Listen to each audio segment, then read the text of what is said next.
Hello, I am Dr. Philip Wandawa, and today I'd like to speak to you or share with you on a key verse in the Bible, in the book of Romans, chapter 8, verse 28, which says, "All things work together for good to those who are called according to His will, according to His purpose.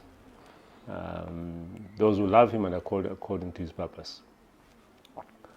I believe that verse is actually what some would call the golden thread of the Christian life, the organizing principle of the Christian life, because it's an expression of a deeply rooted conviction that in all circumstances of one's life, come rain, come sunshine, whatever it is, one's well-being, my well-being, your well-being is ultimately secure in God. In a God who is almighty, in a God who is a creator God, and a God who incredibly, as it might seem, loves us. So much so that He is orchestrating things on our behalf in the background so that everything will, in the end, work out for the good, for my good, for your good. But this golden thread, as I'm calling it, this principle of the Christian life has been tested severely during this period, the last couple of years, especially during this COVID, the pandemic period, the lockdowns and everything that has happened. Not only just us here in Uganda, but actually worldwide. The sheer scope of what COVID has forced the world, literally everybody, brought it, as it were, to its knees, has brought people to a point of even wondering whether God exists or whether He loves them or whether He cares for them. It has tested our faith to the limit.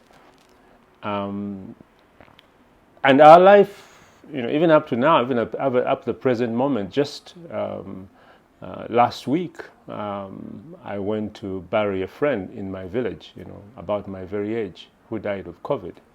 And I won't go into the details of that, but I know that every day we still hear these stories.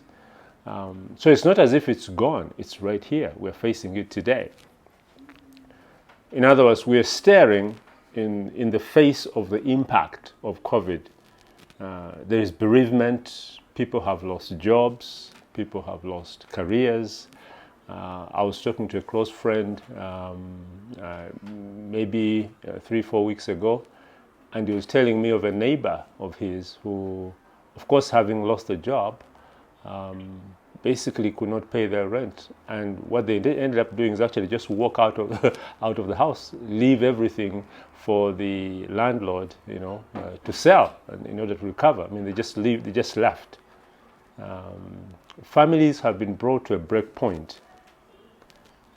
And so, as we emerge from this period, in what state is our faith?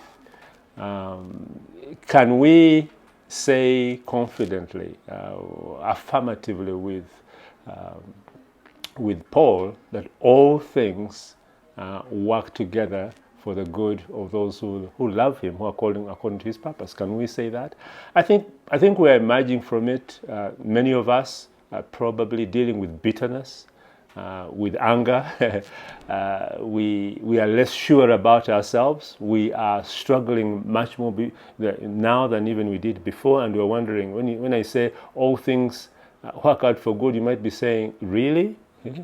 Are you kidding me? I mean, things are worse for me in every sense. And there's the sense in which that is true. So in what way is it that all things work out for good? And so I would like to suggest to us, those of us who try and walk and the straight and narrow, that it is important, as in this struggle, for us to put in full perspective what we're dealing with. What is the nature of the struggle? What is it we are struggling with? Jesus said that if you follow my word, you'll know the truth, and the truth will set you free. There is something about knowing what you're struggling with.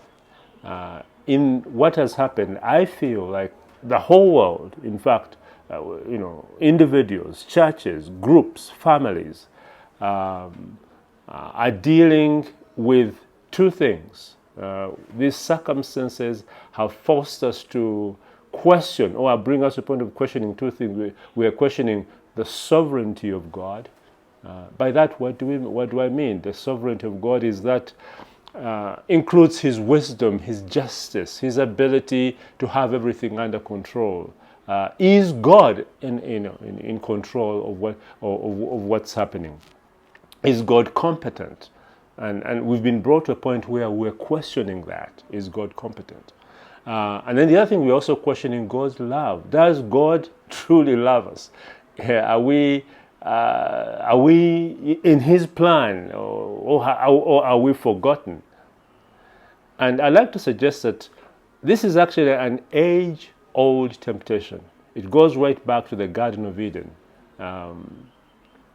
where Adam and Eve allowed the enemy, the devil, to raise this question where the devil said, did God say? In other words, he was raising a fundamental doubt about whether God had everything figured out, whether God was in charge, whether God had taken them into consideration. And of course, we know where that ends. Once they entertained the doubt, once they began to doubt God's love, God's being in charge of everything, that's where things went wrong. And I would like to suggest to us that in order for us to deal with this, what's going on, we need to develop that deep-seated commitment, or rather, belief and trust in God. And it's a challenge, and it's absolutely critical that we are honest with ourselves about what's going on. Are you honest about the experience you've gone through? Do you recognize that your faith and your faith in God is on trial? That these circumstances have led you to a point where you're no longer sure that God is truly in charge, or God truly loves you? And so I'd like to encourage us and say that this is it. This is the question we are facing. And we need to be honest about it. The need for honesty is just like, say, unless you are, like if you went to a doctor, unless the doctor is able to diagnose your condition correctly, he will not be able to give you a prescription that will heal you. And unless we acknowledge to ourselves that yes, we are at that point where we're struggling in our faith, where we are questioning, unless we admit to that, we are not going to face, we're not going to be able to deal with it. So this is the first of a series of 3. In the next one, I'm going to answer the question: how can we develop that deep commitment, that faith in God, so that come rain, come shine, whatever the circumstances may be, we are holding on to that golden thread, that in all things God is at work on our behalf to make so that everything will turn out well, so that all things indeed work together.